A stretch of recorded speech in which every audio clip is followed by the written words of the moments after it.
नमस्कार, prime news देख रहे हैं आप। मैं हूं आपके साथ साक्षी राठौर। शुरुआत करेंगे खबरों की, लेकिन उससे पहले आपको बता दें गैफिक्स के माध्यम से कि किस किस पार्टी का आज का क्या कुछ कार्यक्रम रहेगा। बात जेपी नड्डा की, जहां पर यूपी के दौरे पर जेपी नड्डा है, उनके दौरे का दूसरा दिन आज है। तो वहीं बात समाजवादी पार्टी की, समाजवादी पार्टी का डेलीगेशन आज गोरखपुर और गोंडा जाएगा। ये बात अब बहुजन समाज पार्टी की, जहां पर बसपा की रूटीन की बैठकें आज लगातार जारी रहेंगी। वही बात अब कांग्रेस पार्टी की, जहां पर कांग्रेस युवाओं के बीच पकड़ बनाने के लिए कई कार्यक्रम भी शुरुआत आज होने वाली है। तो आज सभी पार्टियां मैदान में रहेंगी, जहां पर भाजपा, समाजवादी पार्टी, बसपा, कांग्रेस सभी पार्टियां दमखम दिखाएंगी। अपने अपने तरीके से चुनावी एजेंडा को लेकर जो है जनता के बीच में पहुंचेंगी। लेकिन उससे पहले ये तमाम तैयारियां जो है पार्टी कर रही थी, और ऐसे में मीटिंग्स होगी, मंथन होगा और तैयार किया जाएगा रोड मैप कि किस तरीके से मैदान में उतरना है। उसी को लेकर सभी पार्टियां फिलहाल कमर कस चुकी हैं। आगे बढ़ेंगे, बात करेंगे बड़ी खबर की, जहां यूपी विधानसभा चुनाव की तैयारियां तेज हो चुकी हैं। योगी सरकार, आपको बता दें, योगी सरकार करेगी माफियाओं पर कार्रवाई का प्रचार। जी हां, माफियाओं पर हुए कार्रवाई का प्रचार आज विधानसभा प्रभारी करेंगे। जहां विधानसभा प्रभारियों को जिम्मेदारी मिली है, विधानसभा प्रभारियों को प्रचार के लिए गृह जनपदों से अलग क्षेत्र दिए जाएंगे। तो वहीं बैठक के बाद ये फैसला लिया गया है, ये बड़ा और महत्वपूर्ण फैसला लिया गया है विधानसभा चुनाव को देखते हुए, जहां पर विधानसभा प्रभारियों को अब जिम्मेदारी दी जाएगी। जहां पर माफियाओं पर हुए कार्रवाई का प्रचार अब विधानसभा का प्रभारी संभालेंगे। तो योगी सरकार अब माफियाओं पर कार्रवाई का प्रचार करेगी। जिस तरीके से लगातार योगी सरकार को सत्ता में आए हुए बीते 4.5 साल में, सत्ता में आने के बाद जिस तरीके से लगातार भू माफियाओं पर, सभी माफियाओं पर नकेल कस रही है योगी सरकार, उसी का प्रचार किया जाएगा। सभी को बताया जाएगा किस तरीके से योगी सरकार ने माफियाओं पर नकेल कसी है, उन पर जो है जिस तरीके से लगातार क्राइम का ग्राफ बढ़ रहा था, उसी ग्राफ को कम किया गया है। और ऐसे में इसी उपलब्धता को जो है जनता तक पहुंचाया जाएगा, इसका प्रचार किया जाएगा। तो विधानसभा चुनाव की तैयारियां जिस तरीके से तेजी के साथ चल रही हैं, उसी कड़ी में एक और तरीका, जहां पर अब योगी सरकार माफियाओं पर कार्रवाई का प्रचार करेगी।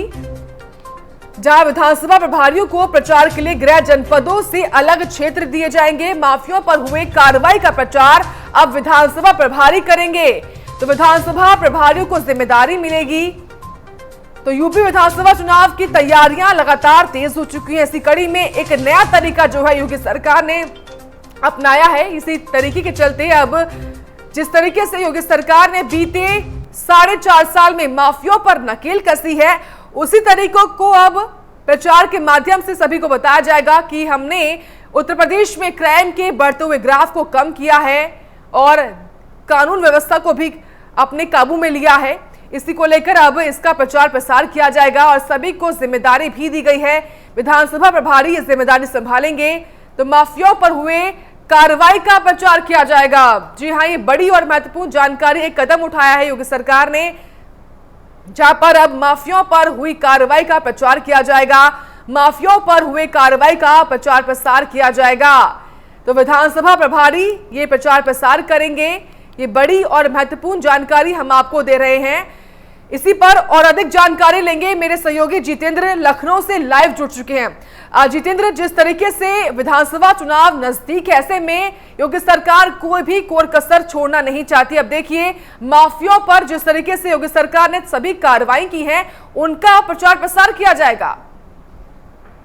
देखिए साक्षी, इसको इधर इस तरह से कह सकते हैं कि उत्तर प्रदेश की योगी सरकार कानून व्यवस्था का मुद्दा अपने संकल्प पत्र में लेके आई थी, और कहीं न कहीं जिस तरह से इन्होंने उत्तर प्रदेश में भूमाफियाओं पर अपनी नकेल कसने का काम किया है, बड़ी उपलब्धि के रूप में ये कहीं न कहीं काम करेगा।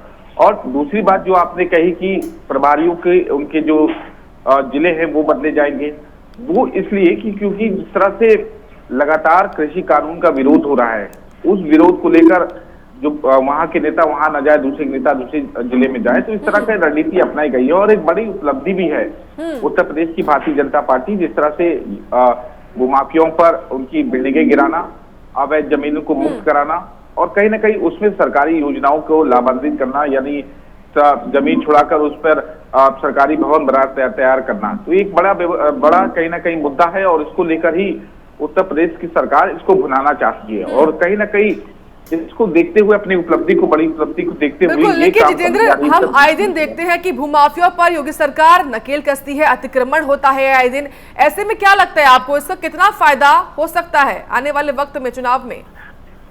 देखिए साक्षी, जिस तरह से हम जनता के बीच में गए थे और कहीं ना कहीं 2022 को लेकर जनता से बातचीत की थी, तो जनता इन कामों को लेकर उत्तर प्रदेश की बहुत खुश है।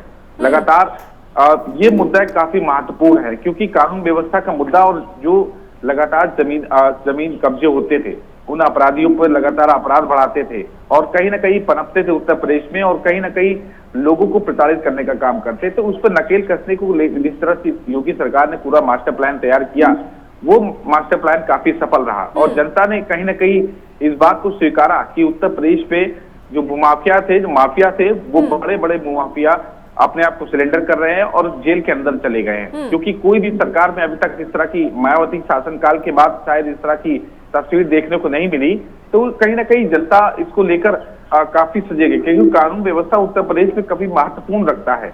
और उत्तर प्रदेश में कानून व्यवस्था को लेकर जिस तरह से अपराधियों को जेल भेजा गया, उन पर नकेल कसने का काम किया गया, जो अवैध जमीन थी उन पर कब्जा हटाया गया और कहीं ना कहीं उनको जेल के साथ साथ उनकी संपत्ति को कुर्क भी किया गया, तो इस तरह की कार्रवाई जो हो रही है वो एक बड़ा मुद्दा हो सकता है, क्योंकि उत्तर प्रदेश की योगी सरकार का एक उपलब्धि भरा ये मुद्दा है और इसलिए इसको भुनाना चाहती है। राम मंदिर जिस तरह से एक बड़ा मुद्दा है, कई सालों से लगातार चला रहा, तो वहीं एक जिस तरह से उत्तर प्रदेश में कानून व्यवस्था सुधारने के प्रयास उत्तर प्रदेश की योगी सरकार कर रही है या कर रही है, तो उसी में कहीं ना कहीं एक बड़ा मुद्दा हो सकता है, उसको भुनाने की कोशिश भारतीय जनता पार्टी जरूर करेगी।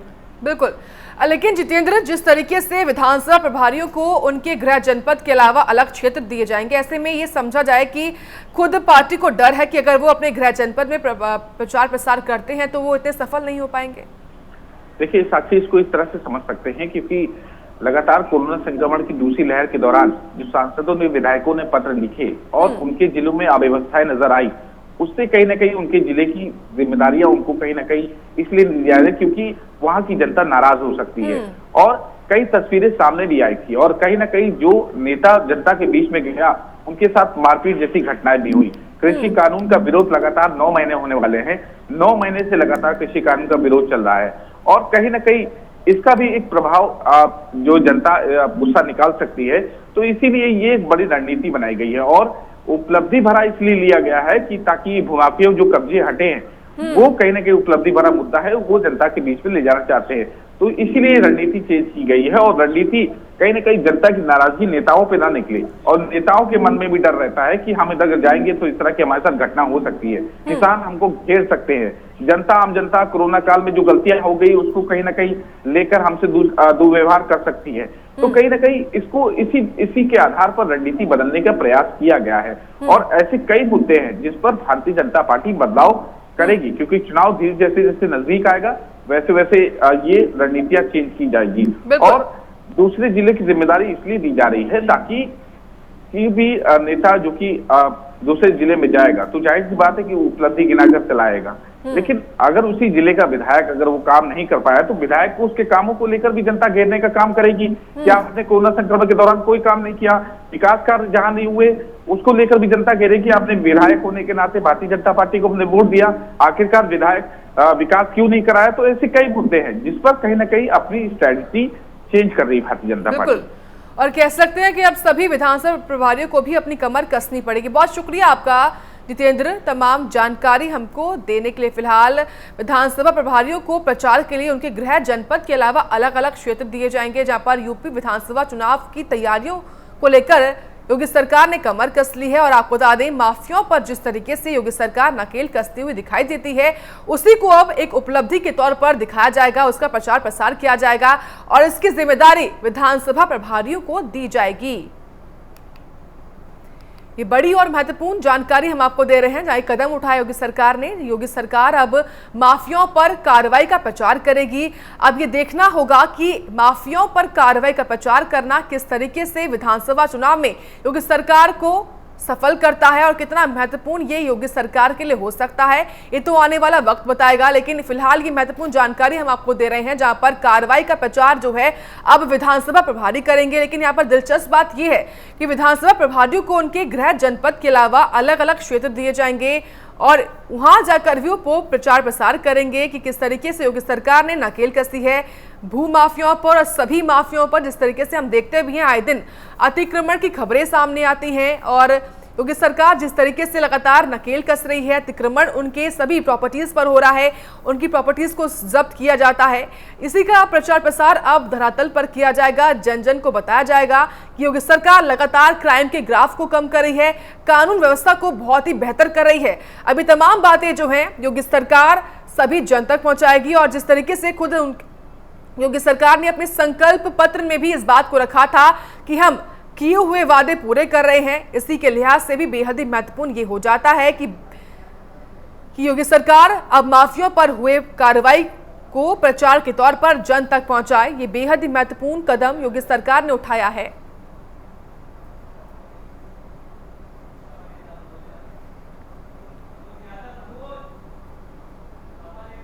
हमारे साथ मनोज यादव जी जुड़ चुके हैं, जो कि समाजवादी पार्टी के नेता हैं। मनोज जी, बहुत स्वागत है आपका प्राइम न्यूज पर। धन्यवाद। मनोज जी, योगी सरकार ने कदम उठाया, इस कदम के चलते अब योगी सरकार ने अब तक जितने भी माफियाओं पर नकेल कसी है, कार्रवाई की है, उसका प्रचार प्रसार अब योगी सरकार करने वाली है। इसको आप कैसे देखते हैं? देखिए, ये सिर्फ एक योगी सरकार के द्वारा माफिया नाम पे जो कार्रवाई बात की जा रही है सिंबॉलिक है और तुष्टीकरण के ध्यान में रखते हुए ये सारी कार्रवाइयां की गई। मैं नाम लेता हूं बीजेपी के तमाम सारे ऐसे माफिया हैं जो बीजेपी की सरकार में जी। क्या उनके मकान गिरे? क्या उनकी तमाम सारी संपत्तियों को जब्त किया गया? क्या? और तो और मैं योगी आदित्यनाथ से कहता हूं कि मुझे माफिया बना सकते हो। जब आप पे मुकदमे असली लगे थे तो आपने तो अपने मुकदमे वापस ले लिए, तो आप तो माफिया रहे नहीं। तो ये किसी सरकार का मूल्यांकन नहीं हो सकता किसी माफिया को माफिया कहने का। सबको अपनी बात कहने का अधिकार है। मैं तो कहता हूँ अगर किसी माफिया के पास अकुल संपत्ति है तो आईटी विभाग क्या कर रहा है? इनकम टैक्स ने छापा क्यों नहीं मारा? और तमाम सारी और भी तमाम एजेंसीज हैं जिनको अपना काम करना चाहिए था। उत्तर प्रदेश की पुलिस क्यों कर रही है? और उत्तर प्रदेश की पुलिस कर रही है तो क्या कर रही है? तो बुलडोजर चलाने का काम कर रही है?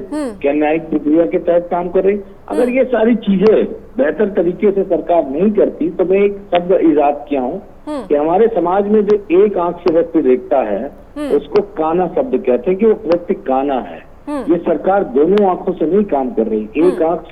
एक आंख को बंद करके जो अपना वोटर है, जो अपना सपोर्टर है, उसके लिए आंखें बंद कर रखी है। जो विपक्ष के राजनीतिक दलों के तमाम सारे लोग हैं उनको परेशान किया जा रहा है। मैं किसी माफिया का ना तो यहाँ पे सपोर्ट कर रहा हूँ, ना समर्थन कर रहा हूँ, लेकिन मेरा सिर्फ स्पष्ट कहना है कि जो कार्रवाई हो वो सभी पे होनी चाहिए, किसी एक व्यक्ति पे नहीं। अब तक योगी सरकार ने क्या उस मंत्री से इस्तीफा लिया जिसने एक गरीब जनरल व्यक्ति की नौकरी अपने भाई को दे दी थी? क्या इस्तीफा लिया? नैतिकता के आधार पर मांगा? लेकिन मनोज जी, योगी सरकार तो ये कहती है ना कि हम तो माफियाओं से जमीन छीनकर उसी जमीन पर गरीबों के लिए आशियाना बनाते हैं।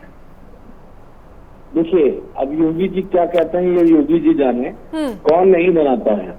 कौन नहीं बनाता है? और ये जो बात कही जा रही है कि माफियाओं के जमीन छीन के आशियाना बनाते हैं, निश्चित तौर पे आप सिर्फ तुष्टीकरण के आधार पर इस बात को कह रहे हैं। मैं कहता हूँ धनंजय सिंह के पास कितनी संपत्ति है? वो तो पुलिस से फरार है ना।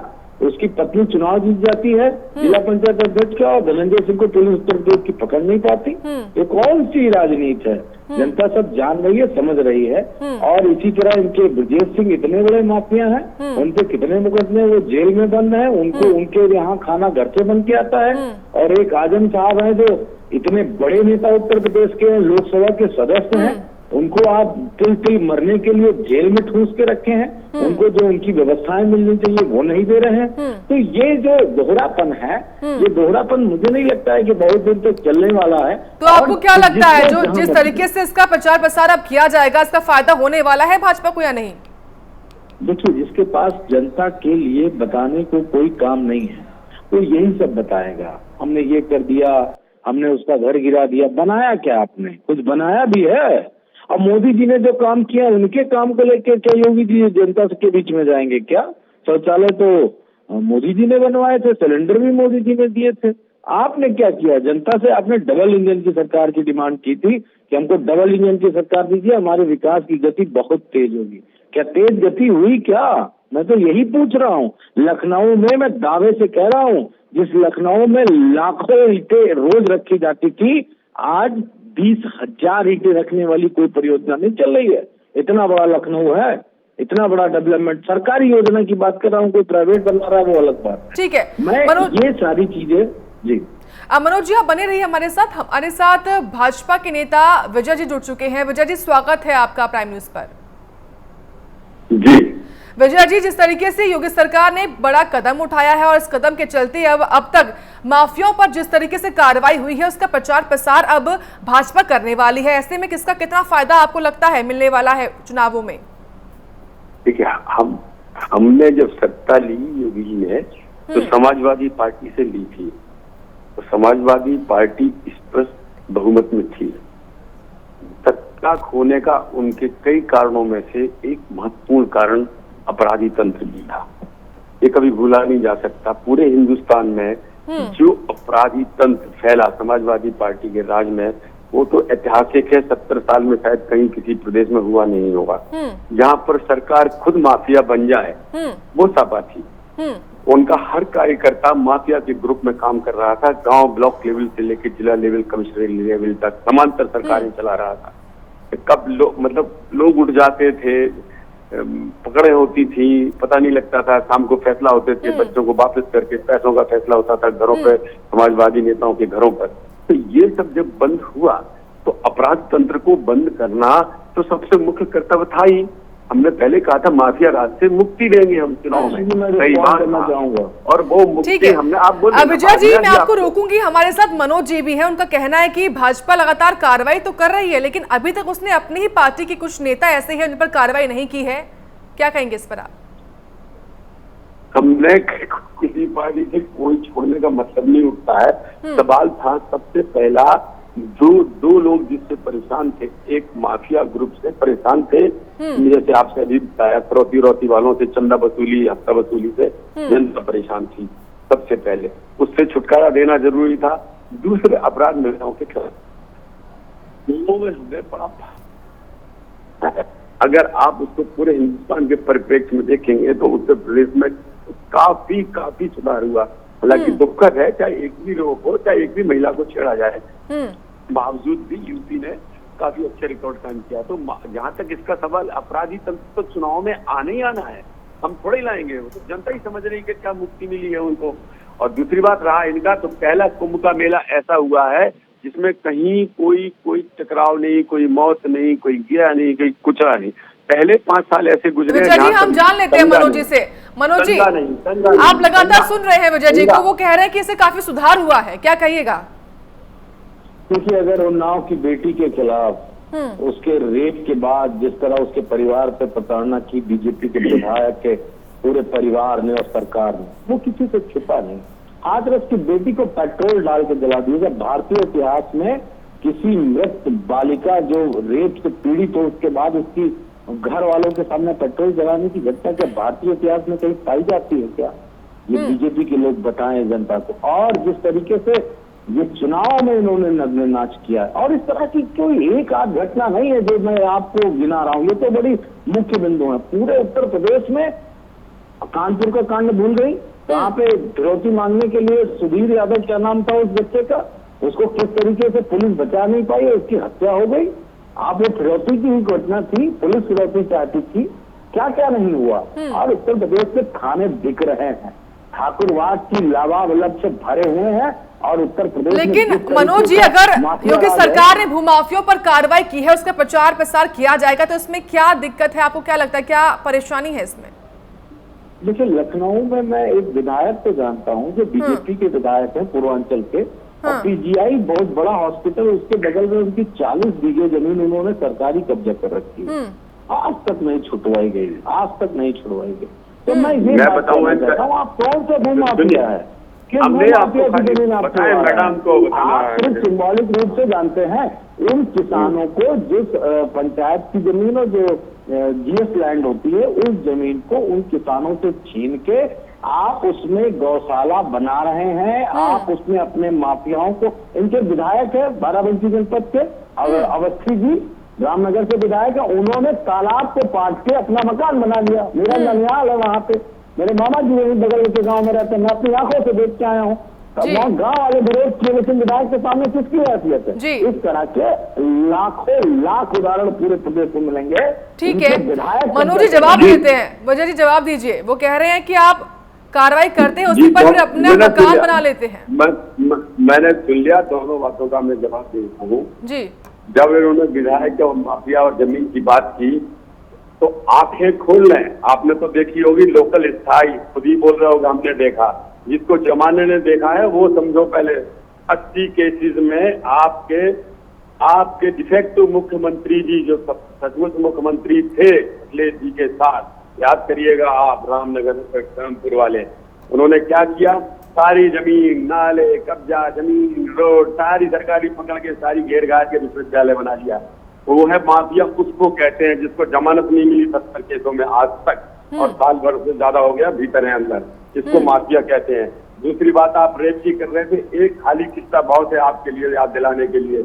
मुजफ्फरनगर का किस्सा पूरा दुनिया ने देखा है। एक लड़की छेड़ी गई, उसके बाद कुछ मुस्लिम लड़कों को बुलाया गया थाने, उन्होंने उठा के 4 जाटों को पूरी तरह मारा, और रात को क्या किया? आजम खान साहब वहां के इंचार्ज थे तिवारी, रात को 11 बजे डीएम को और एसपी को ट्रांसफर कर दिया गया और उस केस को विड्रॉ किया गया। उसका कारण दंगा बना। ये है इनका इतिहास। तो आप रात को एसपी कलेक्टर को वो ट्रांसफर कर देते हैं घंटे भर के अंदर, जिस थाने में रिपोर्ट लिखी जाती है माइनॉरिटीज के लड़कों की, और हमें बता रहे हैं। और अभी आप कह रहे थे ठाकुरों के थाने यादवबाद आपने किया, जाति की बात पे आपने पहले छेड़ा है मुझे। हम जातिवाद की बात नहीं करते, लेकिन हिलक यादव को चुन के आपने प्रमोशन दिया है, सब इंस्पेक्टर को सब कुछ रिकॉर्ड निकालोगे तो चेहरा ढकना पड़ेगा आपको। जी मैं बताऊंगा जबरदस्ती वाइस प्रिंसिपल को प्रिंसिपल बना के। जी मैं याद दिलाना चाहूंगा इनको, ये मत बताइए आप। ठीक है, बात रखिए मनोज जी। देखिए, बड़ी ईमानदारी से मैं तथ्य रखूंगा। मैं कह रहा हूँ हमारी सरकार में क्या हुआ था, उसका परिणाम जनता ने हमको दे दिया। अब आप बताइए कि उस बालिका को हाथरस वाली जिस डीएम के नेतृत्व में जलाया गया पेट्रोल डाल के, उसका आपने ट्रांसफर किया था क्या? उस पर कोई कार्रवाई की थी क्या? अरे हम लोग समझदार हैं कि दंगा नहीं किए। आप लोग बेशर्म लोग हो जो छोटी सी बात को बड़ा बना देते हो। पाटीदार तुम्हारा एसएसपी है ना बुंदेलखंड में। ठीक है मनोज जी, त्रिपाठी जी की हत्या की। मनोज जी एक सवाल, मनोज जी देखिए कहाँ चला गया? एक नहीं आप बताइए ना, कहाँ चले गए वो लोग? आखिर क्यों नहीं अब तक आप पकड़ पाए? आप अपने ही एसएसपी को नहीं पकड़ पाए। हम दंगा करें चले, हम दंगा करें चलके, यही आप विजय जी चाहते हैं ना। हम वो पार्टी नहीं है जो विपक्ष में रहे तो मंदिर और मस्जिद। मनोज जी जिस तरीके से कार्रवाई लगातार योगी सरकार कर रही है, देखिए मनोज जी सवाल सुनिए। इस प्रचार प्रसार के लिए विधानसभा प्रभारियों को जिम्मेदारी दी गई है, लेकिन यहाँ पर गौर करने वाली बात यह है मनोज जी की उन विधानसभा प्रभारियों को जो है उनके गृह जनपद के अलावा अलग अलग क्षेत्र दिए जाएंगे। ऐसे में क्या लगता है आपको, डर है क्या भाजपा को कि वो अगर अपने गृह जनपद में अगर प्रचार प्रसार करते हैं तो उसका उनको फायदा नहीं होगा? साक्षी जी गांव में जाए ना, हम तो यही चाहते हैं। इनके विधायक वाली जो भी यात्रा चली थी, आशीर्वाद यात्रा, कहाँ निकली? प्राइम न्यूज के किस चैनल पे रिपोर्ट चली? एक आध वीडियो थे, विधायक गए तो थे गाँव, कैसा जनता ने पकड़ के पानी में चला दिया उनको। कौन सी यात्रा सक्सेस हुई? हम तो चाहते हैं गांव में जाएं, जनता इनको पता तो चले, विधायकों को, सांसदों को, मंत्रियों को पता तो चले जनता की तकलीफ क्या है। हम तो खुद चाहते हैं, लगातार समाजवादी पार्टी इस बात की मांग कर रही कि जनता के बीच में जाओ, और जब जाओगे तब आपको आपकी हैसियत पता चलेगी कि जनता किस मोड में बैठी है। चलिए ठीक है, बहुत बहुत शुक्रिया आप दोनों का ही हमारे साथ जुड़ने के लिए और तमाम बातचीत इस मुद्दे पर हमारे साथ करने के लिए। एक बार फिर से रुख करूंगी मैं लखनऊ का, जहां से मेरे सहयोगी जितेंद्र लगातार बने हुए हैं। जितेंद्र, आपने दोनों ही पार्टियों की बातें सुनी होंगी, क्या कहेंगे आप? देखिए साक्षी, ये विपक्षी पार्टी और सत्ताधारी पार्टी के प्रवक्ता है, तो जाहिर सी बात है कि आरोप प्रत्यारोप दोनों ही एक दूसरे पर लगाएंगे। हम आरोप प्रत्यारोप पर नहीं जाते हैं, और कहीं ना कहीं जो इस योगी सरकार ने, इस समय मौजूदा सरकार ने स्ट्रेटेजी बनाई है कि उन्होंने भूमाफियाओं को लेकर जो काम किए हैं वो कहीं ना कहीं एक तरह से सफल हो सकती है। क्योंकि ये एक बड़ा मुद्दा है और उपलब्धि में गिनी जा सकती है इनकी, क्योंकि मायावती शासनकाल के बाद शायद किसी ने कानून व्यवस्था के मुद्दे पर इतना लंबे स्तर पर काम नहीं किया। अरबों रुपए की प्रॉपर्टी मुक्त कराई गई और उस पर कहीं ना कहीं काम किया गया। तो कौन विधायक कब्जा किए, कौन कब्जा नहीं किए थे, इन सब बातों पे नहीं जाते, लेकिन उत्तर प्रदेश सरकार के इतिहास में ये एक बड़ी उपलब्धि के तौर पे जरूर गिना जाएगा। बहुत शुक्रिया आपका भी तमाम जानकारी हमको देने के लिए। फिलहाल के लिए इस खबरों में इतना ही। आप देखते रहिए प्राइम न्यूज।